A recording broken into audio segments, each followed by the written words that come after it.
विस्तार से RLP party के बारे में, कांग्रेस के बारे में, भारतीय जनता पार्टी के बारे में स्वतंत्र से लगा करके अब तक सारी बात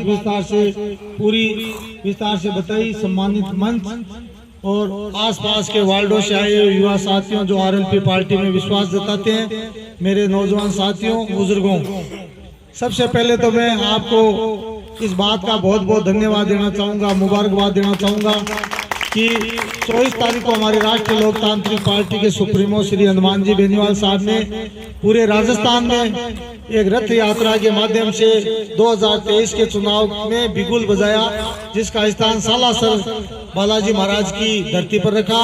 और हम सुजानगढ़ विधानसभा क्षेत्र के लोग, पार्टी के कार्यकर्ता इस बात को सौभाग्यशाली समझते हैं कि उन्होंने पूरे राजस्थान की 200 सीटों में सालासर जो अपना धाम है सुजानगढ़ विधानसभा क्षेत्र में आगाज किया कि सुजानगढ़ विधानसभा क्षेत्र से पूरे राजस्थान की आरएलपी पार्टी की रथ यात्रा की शुरुआत करूंगा। ये राष्ट्रीय लोकतांत्रिक पार्टी के लिए और सुजानगढ़ विधानसभा क्षेत्र के लिए बहुत ही शुभ संकेत है। मैं पुनः आपको बहुत बहुत मुबारकबाद देना चाहूंगा।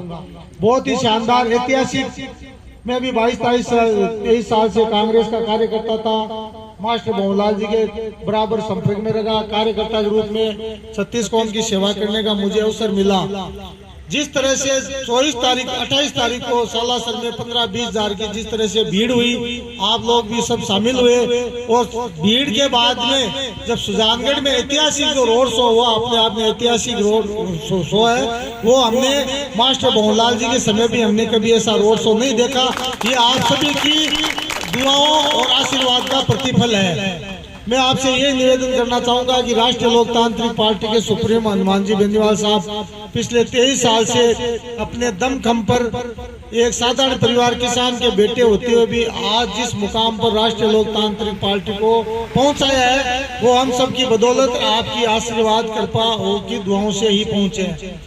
यह 2020-21 में जब उपचुनाव हुआ था तो राष्ट्रीय लोकतांत्रिक पार्टी के उम्मीदवार सीताराम जी थे, भाई मनोज जी मेघवाल कांग्रेस के प्रत्याशी थे।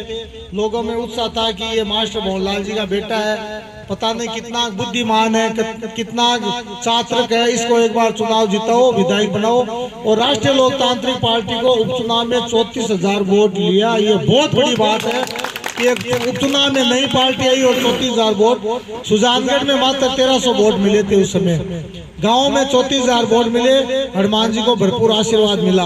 भाई मनोज को आपने 2.5 साल में देख लिया किस तरह से उन्होंने काम किया है, किस तरह लोगों के साथ जो अन्याय हो रहे हैं प्रशासनिक तंत्र, मुझे ऐसा लग रहा है कि इस मनोज मेघवाल ने तो पूरे प्रशासन को ठेके पे दे दिया है। उन्होंने साहित्य बंदी बांध ली, सब प्रशासनिक तंत्र को ये कह दिया कि मेरे को एक साथ याद दे दो और आप जैसे कमाओ, लोगों को ठगो, जनता को लूटो, आपको खुली छूट है। ये विधायक की मेहरबानी है सुजानगढ़ विधानसभा क्षेत्र में। आज कोई हमारी सुनने वाला नहीं है, चाहे माइनॉरिटी हो, चाहे एससी हो, 36 कौम की कोई इमदाद करने वाला नहीं है। नगर परिषद की जिस तरह से मुफ्ती साहब ने बताया क्या हालात है, जिसको हम बनाते हैं वही हमारे को ठगने में लग जाते हैं या हमारे को लूटने में लगते हैं। जब बाढ़ ही खेत को खाने लगती है तो उस खेत का रखवाला कोई हो नहीं सकता कि सुजानगढ़ विधानसभा क्षेत्र में ये हालात है। राष्ट्रीय लोकतांत्रिक पार्टी के सुप्रीमो साहब ने सुजानगढ़ पर विशेष जोर दे रखा है, इसलिए दे रखा है कि अब क्या भारतीय जनता पार्टी और कांग्रेस ने जिस तरह से 2.5 साल तक लूट मचाई है, तांडव मचाया है, जिस तरह मिलकर के दोनों ने, आप देखिए विधानसभा पंचायत समिति में खुला 10% का काम चल रहा है, सुजानगढ़ पंचायत समिति में 10% का खुला काम चल रहा है। आप अगर ठेकेदार हो जाओ, आपको 10% आप दे दो, उनको काम लिया, वहाँ कांग्रेस बीजेपी का कोई लेना देना नहीं है। उसी तरह जिला प्रमुख जी अपने चूरू में बैठे हैं, 10% का काम है, यहाँ 10% का काम है। और विधायक जी तो सबसे ऊपर है, वो तो 20% लेते हैं सबसे, कि मेरे को 20% दो, मैं विधायक हूँ, मैं बड़ा हूँ उनसे। तो ये हालात है सुजानगढ़ विधानसभा की कर दी इस कांग्रेस की, जिस तरह से हालात खराब किए। कांग्रेस पार्टी के लोग पार्टी में समर्पित भावना से वोट देते हैं, देने के लिए तैयार भी है। लेकिन जिस तरह से कांग्रेस ने इन कार्यकर्ताओं के साथ, जनता के साथ कुठाराघात किया, अब ये बख्शने वाले लोग नहीं है। आने वाले समय में 2 महीने बाद में चुनाव है, विधानसभा के चुनाव है। राष्ट्रीय लोकतांत्रिक पार्टी की टिकट में मैं भी दौड़ में हूँ, सीताराम जी भी है। जिस भाई को टिकट मिले, टिकट उसी को मिलेगी जो सुजानगढ़ में 20,000 वोट लेने वाले व्यक्ति होगा, चाहे वो सीताराम जी हो चाहे बाबूलाल कुलदीप हो। विधानसभा और सुजानगढ़ में जो कैंडिडेट आएगा वो 25,000 वोट लेने वाला व्यक्ति होगा, उसको ही हनुमान जी आरएलपी की टिकट देंगे, चाहे वो सीताराम जी नाइक हो चाहे बाबूलाल हो। ये बातें है। गांव में 50,000 वोट आज की डेट में हनुमान जी बेनीवाल के नाम से पेटी पे है। आज चुनाव करा लो, 50,000 वोट गांव के हनुमान जी के नाम से है। लेकिन सुजानगढ़ और विधानसभा में मैं आपसे विशेष तौर से माइनॉरिटी समाज से निवेदन करना चाहूंगा कि आपने 70 साल तक कांग्रेस पार्टी को वोट दिया, 36 कौम के लोगों ने कांग्रेस और भारतीय जनता पार्टी को वोट दिया। मेरा हाथ जोड़ आपसे एक ही निवेदन है कि अब की बार आप बदलाव करो।